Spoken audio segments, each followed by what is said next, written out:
When the coalition forces east of Hangu Pass were crushing Dong Zhuo, Sun Jian, the governor of Changsha, killed Zhang Zhu, the governor of Nanyang, and led his troops to Yuanshu, and Nanyang, with its large population and fertile land, was then occupied by Yuanshu. At this time, the warlords to the east of the Hangu Pass were fighting for years, but the main conflict was between Yuanshu and his brother Yuan Shao. The Yuan clan of Runan was a family of bureaucratic landowners for generations.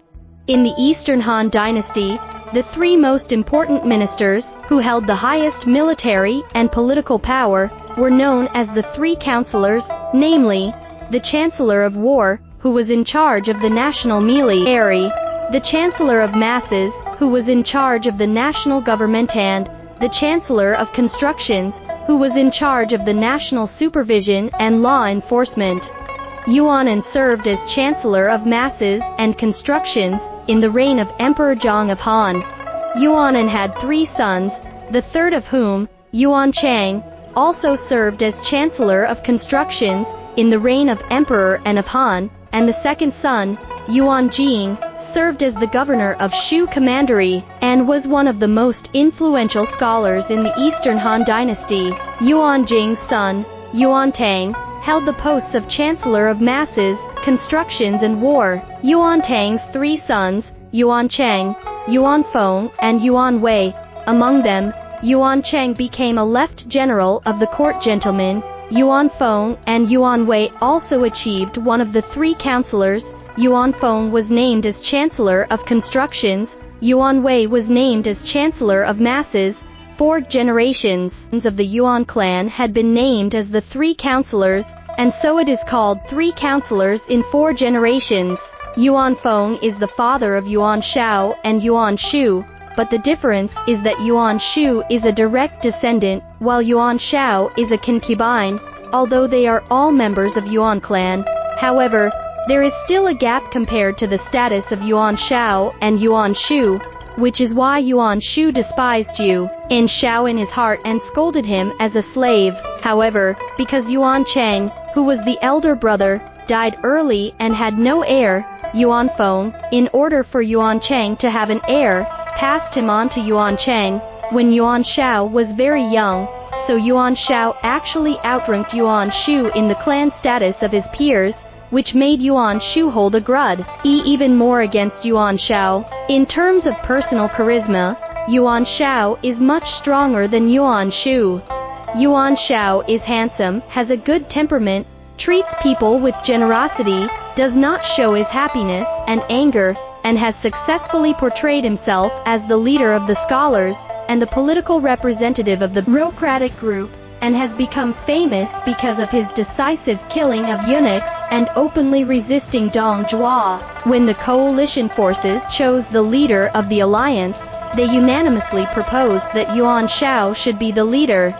Yuan Shao and Yuan Shu set up their own alliance to attack each other. In order to deal with Yuan Shao, Yuan Shu made friends with Gongsun Zan of Yuzhou in the north, so that he would attack Jizhou in the south, while Yuan Shao made friends with Liu Biao of Jingzhou, so that Liu Biao would keep Yuan Shu in check. In April 192 AD, Yuan Shu sent Sun Jian to conquer Jingzhou and attack Liu Biao, who sent Huang Zhu to fight with him near Fancheng.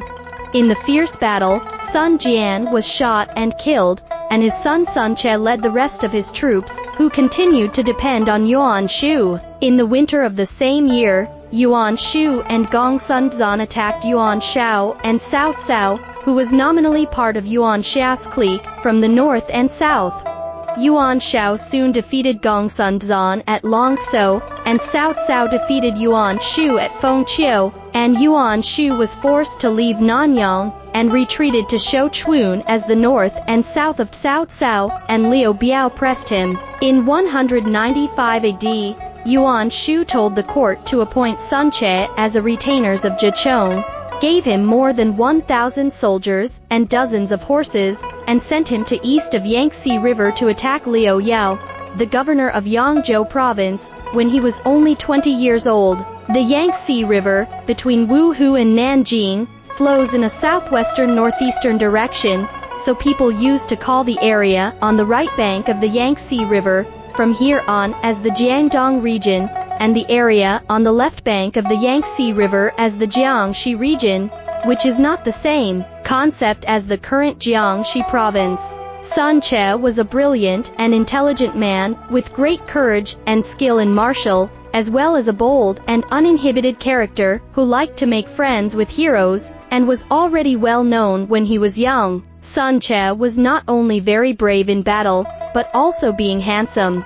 Chen Shou said in the Record of Three Kingdoms that Sun Ce was handsome, loved to laugh and joke, had an open and cheerful character with a sense of humor, and was open to advice and good at employing people, so his soldiers and people were willing to die for him, and even Yuan Shu often sighed, and said, "If only I had such a son as Sun Ce, I would be able to rest in peace after my death." Therefore, after Sun Ce set off with his troops, people kept coming to join him along the way, and by the time he reached Liang, Sun Ce's troop strength had reached 5,000 to 6,000 men. Zhou Shang, the governor of Danyang, was Zhou Yu's uncle, and Sun Ce had an old relationship with Zhou Yu, so he sent a letter to Zhou Yu, inviting him to come and work with him. Zhou Yu, who was 20 years old, immediately extracted a troop of elite soldiers from his uncle, Zhou Shang, and traveled day and night to come here. Sun Ce was overjoyed. After the two of them joined forces, gained a lot of momentum, and soon captured Hangjiang and Dang Li. Then they crossed the river, broke Niuju, defeated Zhua Rong and Xue Li, captured Muling, and then took advantage of the victory, and marched on, capturing Hushu and Jiangsheng, approaching the capital of Liu Yao's Yangzhou province, Chua. Liu Yao was afraid, and chose to hold on to the place and didn't come out. At this time, Liu Yao's fellow villager, Tai Shitsu, came to visit him. Liu Yao was advised to use Tai Shitsu, as he was both wise and courageous, and could definitely deal with Sun Ce. However, Liu Yao did not like Tai Shitsu, and only gave him a job as a scout.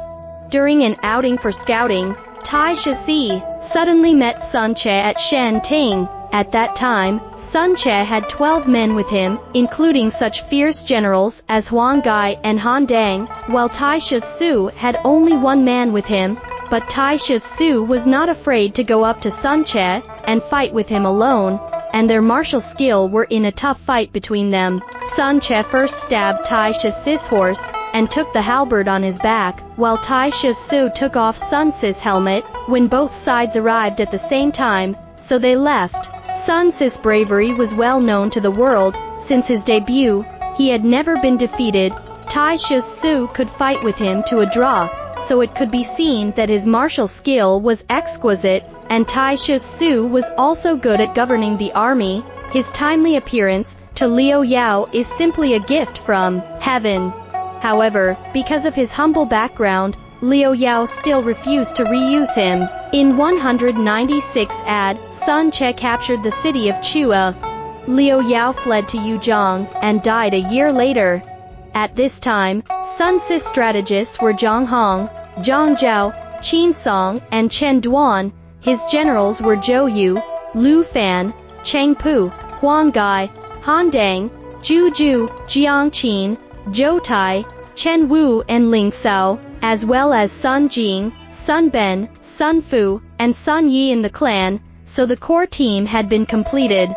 So Sun Ce took Chua as his base, and rapidly expanded to the 6 commitaries of Jiangdong, including Wu, Kuai Ji, Danyang, Yuzhong, Luling, and Lujiang.